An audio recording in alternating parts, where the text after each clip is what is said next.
So I was talking to a coworker and his fiance regarding Hogwarts Legacy. They mentioned that there was going to be an update coming on to Hogwarts Legacy. So I go look it up online and it wasn't anything definitive. There's a lot of rumors as to what the update will be, but we're not getting any information from Avalanche indicating what we're going to see in Hogwarts Legacy. And as for me, I'm skeptical that it's going to be anything massive.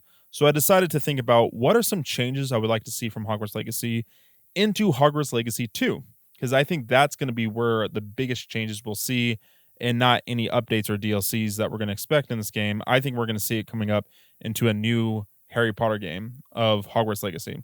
So these are my top 10 changes that I want to see from Hogwarts Legacy 1 to Hogwarts Legacy 2. So at number 10, I'm picking the least controversial, I think, that every Hogwarts Legacy fan probably would agree needs to change in Hogwarts Legacy 2. And that is repetitive sounds and dialogues. Like, I don't care how inconvenient travel was before she invented Floo powder. I'm sure it was really inconvenient, but you don't need to remind me every time. Hogsmeade, yeah, it looks cozy, but it's not as cozy as your dormitory. Like, the dorms are just fantastic. Like, you can't sit anywhere, but it's amazingly comfortable. It just looks great. Hogsmeade, I'm sure is great, but we don't need to say it every single time we walk into it. And honestly, not all roads lead to Hogsmeade. It's a dumb phrase. Like, it's not even true. I don't get why we have to say that every time. But the worst of it all, and I think most people agree, was the spell Revelio. Like, that was just, man, like, I don't know. Like, Revelio was just awful. I understand it's a game mechanic that's popular in other games. Like, you turn on some type of superpower or a sensor. Like, Arkham Knight's got it where you can see, bad guys behind walls. The Witcher had it where it's called Witcher Senses and it does the shaky camera. But with those, you can actually change the settings. Like in The Witcher, you don't need to have the shaky cam on. You can actually go and turn that off. And it was still just like something that would stay on if you wanted it to. Like, you didn't have to have like this timer like Revelio had where it only lasted for a few seconds. And then you have to call out Revelio once again to hear the bell or to see the objects like over and over again. It took me out of the game experience for sure. It was the number one annoying thing I felt about the game, where I wanted to put my controller down because I was too annoyed to hear that sound happen so often. So at number 9, I've got Holidays down. This one is a bit more of a personal preference. I understand if other people don't need this in the video game. I think in Harry Potter, Holidays is a big deal. There's the Christmas scene where Harry gets like his first Christmas gift ever, or at least a real one from someone that cares about him. I've got presents. Yeah. And there was always a type of Halloween chapter or Halloween episode from the movies. That's when the troll came in. Holidays just meant something in the Harry Potter lore. And I think it'd be just a great homage to the source material to have like a side quest in the holidays. I think it was a missed opportunity from Hogwarts Legacy to not incorporate that into the game. Now they do have seasons in the game, which is really great. And like you will see like jack-o'-lanterns or you'd see snowmen or Christmas trees, but it wasn't like a holiday event. It wasn't that, hey, you're going home for the holidays. Maybe you're going home with one of your friends and spending Christmas there or anything like that. I think I would have loved to have seen some type of holiday side quest or holiday cutscene that was really implemented into the game, because I think it's just a big part of the lore of Harry Potter. And then at number 8, I got the entire gear system needs to change in Hogwarts Legacy. For me, in gameplay of Hogwarts Legacy, this is where they drop the ball the most. From limitations to how much gear you can carry at one time, to the fact that it looked like more than half of the gear was designed by Luna Lovegood. You're just as sane as I am. And then lastly, that you would outpace the gear as your character leveled up, making most of the gear that you found or that you bought obsolete.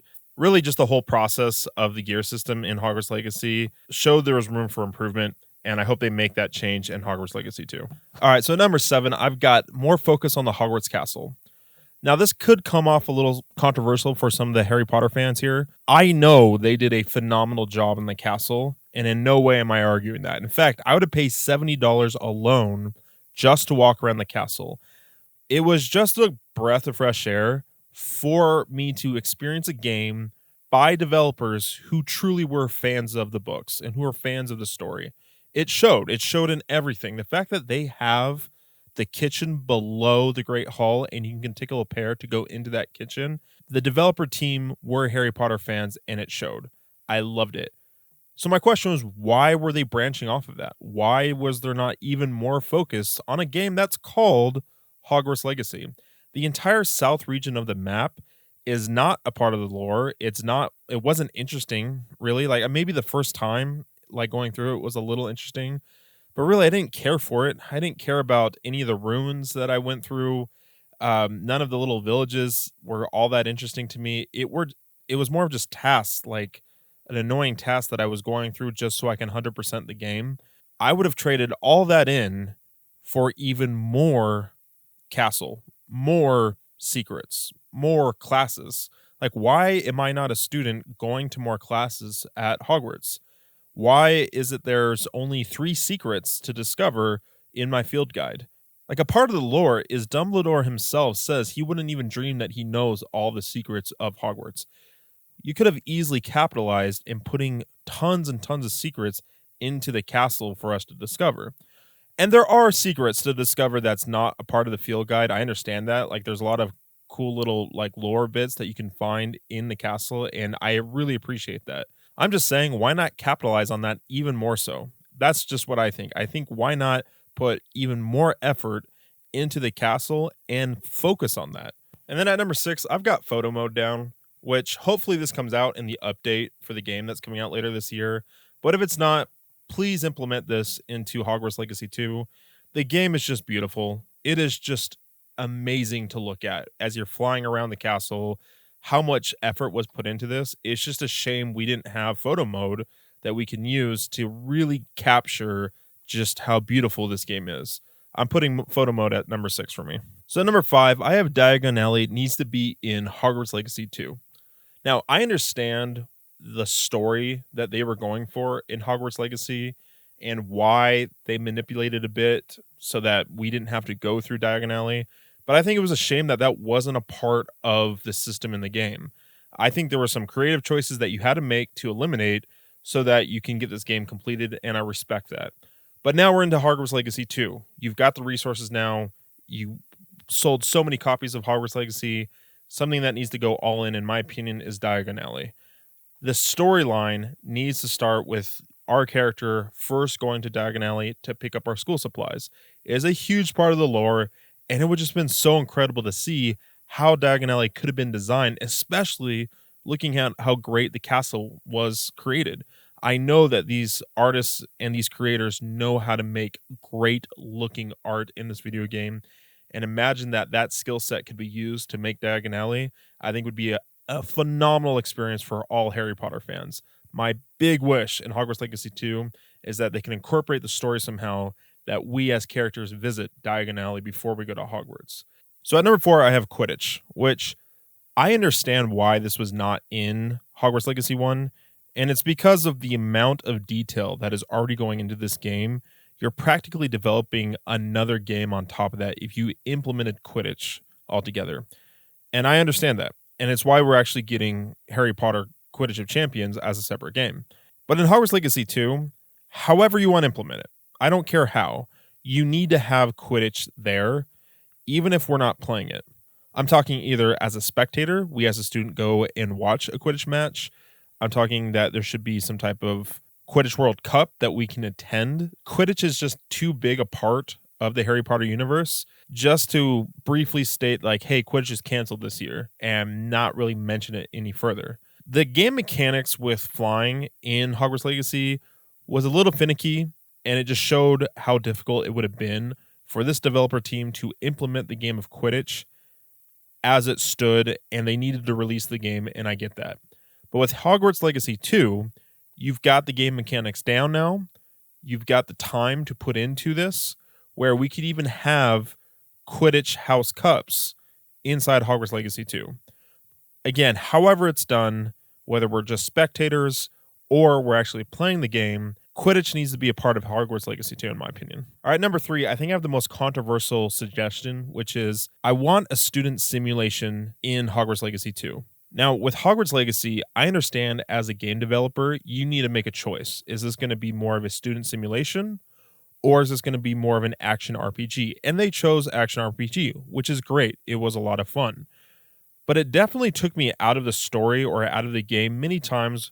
Where as a 15-year-old, I can go kill a bunch of poachers, go poach animals myself, sell those animals, and then constantly talk about how bad poachers are throughout the game while casting unforgivable curses in front of teachers. Like that's all done in this game with zero consequences. I would have loved to have seen a lot more that's closer to the books of what a student might experience at Hogwarts. Things like I need to go to classes more. Like why am I only going to 5 or 6 classes just one time and then doing these odd side quests for the teachers outside of the castle? Like it was almost like they kept pushing me out of Hogwarts into the outside world. I wanted to stay at Hogwarts as a student. I want to attend classes. I want to get in trouble if it's midnight and I'm out of bed. Like those are things that a Hogwarts student goes through, and I would love to experience that a lot more in Hogwarts Legacy 2. You did a great job with Hogwarts Legacy with the action RPG. It was a lot of fun, and I don't even want to take away most of the elements of the game, such as the combat system. But I would like there to be consequences for my actions that a 15-year-old does. If I kill someone, there should be a consequence for that. I should get expelled from school if I'm caught. Those are things that I'm experience Hogwarts like a student. So at number 2, I have more investment into the main story. I feel a little bad for saying this one because I do love Hogwarts Legacy. I don't love the story though. I don't think the main story was much of a drive for me to do. In fact, I found the side quests to be a lot more interesting to complete than the main story itself. The main story was just for me to I can feel like the game was finishing up, but I wasn't like invested to see what was going to happen next. In fact, I didn't care too much about what's going to happen next. I cared about Sebastian, I cared about some of the other characters, and I cared about learning more about the Hogwarts Castle. But this main story of like the ancient magic, it was just okay to me. It wasn't enough for me to be like, oh wow, like I got to keep playing to see what's going to happen next here. And that's something I really wish that Hogwarts Legacy 2 would implement, because this is Hogwarts, right? This is Harry Potter. This is a story-based game. It's supposed to be about a story, and it should have a good story behind it, especially in a fantasy setting. And it's the best video game we've gotten from the Harry Potter franchise ever. And I would have loved to see a lot more investment into the main story this time around. All right, so the number one thing I would change with Hogwarts Legacy 2 is implement narrative branching. I feel like we were lied to a little bit, or at least led to believe that we would get narrative branching in Hogwarts Legacy. And it was really disappointing to find out that wasn't the case. And I think it was set up for that. I'm sure it was a plan for the game to have narrative branching in the game. For those who don't know what narrative branching is, it's when you talk to a character and you make a selection in that dialogue, there should be a consequence for your selection. So, for example, the first time we see this in Hogwarts Legacy is talking with Professor Weasley. She is asking us about our adventures with Professor Fig. And we have a choice here to decide if we are going to side with Professor Fig and respect his wishes by not telling anyone about our adventures, or we side with Professor Weasley here and share exactly what transpired with Professor Fig and the runes. This was something that I was really excited about, and I was nervous about to what option I should select. Like, who should I be more loyal to in the game? But when you select either option, you do get a different dialogue sequence with the character in that moment. But then that's it. That sequence will end, and then you're back on the main story, and that character nor any other character remembers your choices. And it was just depressing to find out, like, oh, my choices don't matter. It doesn't matter what I'm going to choose with any of these dialogues. The only time it mattered, sort of, was the ending sequence with the Sebastian questline. You can have separate choices that changes the outcome of that character. But that's still the end of the story, though. You're just setting up kind of the exact same thing, that the next sequence of events is what's different, but it's not really integrated in the entire video game. So many phenomenal video games, especially RPG games, implement narrative storytelling, and I love it. I love this idea of having narrative branching out, and your decisions matter. Like having people respect you or look at you in a different way based off of your decisions. I would have loved to seen a lot more conversations with other students, with professors, and just with any NPC, and my decisions and my choices matter, and having that carry on throughout the game. There's a lot of ways you could do it. You can do like a morality system where you get certain points of being good or evil. KOTOR was that way. They had a morality system. If you were dark side or light side, and depending on your choices, you would get points to either or.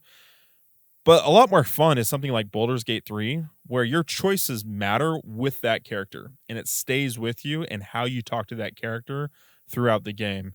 And like I understand as a developer, you can't have everything in the video game that you wanted. And that's the choices that they had to make in Hogwarts Legacy. I really respect that they had to make these choices with given the size of their company and this huge project that they had to take on to make the best Harry Potter game that we've ever seen. They accomplished it.